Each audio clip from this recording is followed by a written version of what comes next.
Shkëndia kërkon fitoren e 4 të radhës në kampionat, ndërsa rikthimi i tifozëve në tribuna pritet të japë një shtesë kuqezinjve.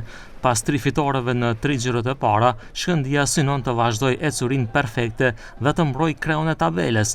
Përballë do të ketë Struga, Trim dhe Lum, e cila gjithashtu e ka nisur mirë sezonin me 2 fitore dhe 1 barazim. Sulmuesi i Shkëndijës, Vane Krstevski, konfirmoi atmosferën pozitive në ekip dhe synimin e vetëm për të vazhduar ecurinë e fitores.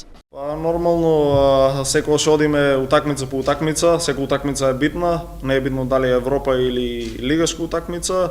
Нормално имаше мало разочарување, но како професионалци не треба да обрнеме внимание на тоа, треба да се издигнеме од тоа, да продолжиме со работа и да се фокусираме да напредуваме во лигата, да кажам, да извоиме некои победи. Shkëndia vjen në këtë përballje pas fitores 4-1 ndaj Bregallnicës, ndërsa Struga në xhirën e fundit mposhti Vardarin 1-0. Nga kampi i Strugës, mesfushori Arbi Vosha vlerëson kundërshtarin, por thotë se skuadra e tij është e fokusuar te puna e vet. Shkëndia ka një skuadër të mirë dhe lojtar cilësor, por ne jemi të fokusuar vetëm te puna jon.